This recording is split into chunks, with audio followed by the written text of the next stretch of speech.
मरने से पहले लक्ष्मण को जीवन की 10 सबसे बड़ी सीख दे गया था रावण। दोस्तों, हम सभी रावण को बुराई का प्रतीक मानते हैं और उसे घृणा भी करते हैं, लेकिन इस बात को भी झुटलाया नहीं जा सकता है कि रावण एक विद्वान पंडित था जिसे ज्योतिषी के अलावा तंत्र विद्या का भी पूर्ण ज्ञान था। इसीलिए तो जाते जाते भी रावण ने लक्ष्मण को जीवन की 10 ऐसी सीख दी जिसे किसी के लिए भी जानना किसी वरदान से कम नहीं है। दरअसल रामायण में वर्णित है कि जब रावण अपने अंतिम समय में था तब भगवान श्री राम ने लक्ष्मण को अपने पास बुलाया और कहा था कि रावण नीति, राजनीति और शक्ति का महान ज्ञाता है।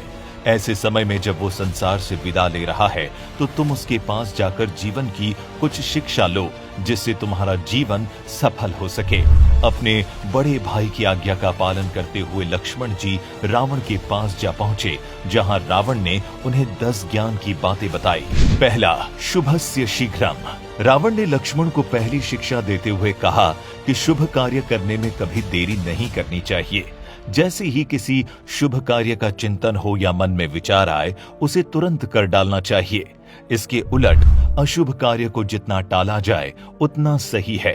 अगर लोग आपको कोई कार्य करने से मना कर रहे हैं तो उस कार्य को करने से पहले पुनः जरूर सोचना चाहिए, अन्यथा वही हाल होगा जो आज मेरा हुआ है। दूसरा, शत्रु को नहीं समझे छोटा।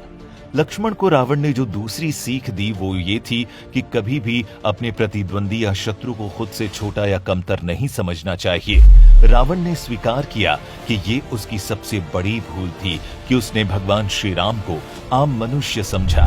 अगर वो अपने अहंकार में चूर ना होता और राम जी को अपने से कमजोर नहीं समझता तो शायद वो बच सकता था। तीसरा, कभी ना बताओ रहस्य। विद्वान रावण ने लक्ष्मण जी को तीसरा ज्ञान देते हुए कहा कि हमें अपना रहस्य किसी से भी साझा नहीं करना चाहिए। जैसे मेरे मृत्यु से जुड़ा रहस्य यदि मैं किसी को नहीं बताता तो आज मेरी मृत्यु नहीं होती। मैंने ये रहस्य अपने भाई को भरोसा करके बताया था, लेकिन उसने ये रहस्य भी भगवान श्री राम को बता दिया, जिस कारण मैं आज मृत्यु शैया पर पड़ा हूँ। चौथा, शक्ति को हमेशा अर्जित करें। लक्ष्मण को चौथी सीख देते हुए रावण ने कहा कि अपनी शक्तियों को हमेशा अर्जित करते रहना चाहिए, ना कि उसे खंडित होने देना चाहिए, क्योंकि ये हमारी शक्तियां ही है जिनके बूते पर हम राज कर सकते हैं। इसीलिए लक्ष्मण, तुम अपनी शक्ति को बराबर कायम रखना। पांचवा, हमेशा नई खोज करें।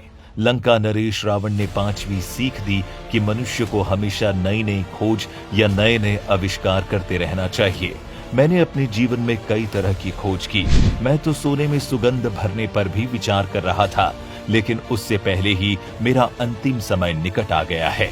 लेकिन तुम नई नई खोज करते रहना, क्योंकि इससे न सिर्फ तुम्हारा ज्ञान बढ़ेगा बल्कि समाज में होने वाले सम्मान में भी वृद्धि आ जाएगी। छठा, तपस्या से अर्जित होगा सब कुछ। रावण ने छठी सबसे महत्वपूर्ण शिक्षा देते हुए कहा कि कोई भी मनुष्य तपस्या से कुछ भी हासिल कर सकता है। जैसे मैंने तपस्या कर कई तरह के वरदान प्राप्त किए थे, इसीलिए मनुष्य को सदैव तप या मेहनत करते रहना चाहिए। सातवां, इष्ट देव की हमेशा पूजा करें। 7वीं सीख देते हुए रावण ने कहा कि मनुष्य को एक इष्ट देव की भक्ति जरूर करनी चाहिए। जैसे मैंने भगवान शिव की भक्ति की थी और उन्हीं की भक्ति के फलस्वरूप मुझे इतना ज्ञान प्राप्त हुआ था। अगर कोई मनुष्य विद्वान और शक्तिशाली बनना चाहता है तो उसे अपने एक इष्ट देव की आराधना जरूर करनी चाहिए। रावण ने ये भी कहा कि भले ही सम्मान सभी भगवानों का किया जाए, लेकिन इष्ट देव एक ही होना चाहिए। 8वां, आयुर्वेद का ज्ञान जरूर होना चाहिए। मृत्यु शैया पर लेटे रावण ने आगे कहा कि मनुष्य को आयुर्वेद का ज्ञान जरूर होना चाहिए, क्योंकि आयुर्वेद एक बड़ा ज्ञान है जिसके जरिए हम अपना प्राथमिक उपचार या फिर शारीरिक परेशानियों को स्वयं भी कर सकते हैं। 9वां, लगन का पक्का होना जरूरी। रावण ने कहा कि मनुष्य को हमेशा लगन का पक्का होना चाहिए, अर्थात अगर उसने कोई लक्ष्य निर्धारित किया है तो उसे हासिल करने की हर संभव कोशिश करनी चाहिए। पथ में कितनी भी कठिनाइयां क्यों ना आए, लेकिन मनुष्य को कभी भी अपने पथ से भटकना नहीं चाहिए। जो मनुष्य अपने लक्ष्य और लगन का पक्का होता है उसे विजयी होने से कोई भी नहीं रोक सकता है। 10वां, हमेशा करें शास्त्रों का अध्ययन। अंतिम सीख देते हुए रावण ने कहा कि इस दुनिया में शास्त्रों से बड़ा ज्ञान का भंडार कोई नहीं है। ये हमारे शास्त्र ही हैं जिनमें हर प्रश्न का उत्तर मिलता है। इसीलिए अगर किसी मनुष्य को सबसे बड़ा ज्ञानी बनना है तो वो शास्त्रों का अध्ययन जरूर करें। तो दोस्तों, ये थी वो 10 सीख जो रावण ने अपने अंतिम समय में लक्ष्मण को दी थी। और अगर आप भी अपने जीवन में सफल होना चाहते हैं तो इन्हें अपने जीवन में जरूर अपनाएं।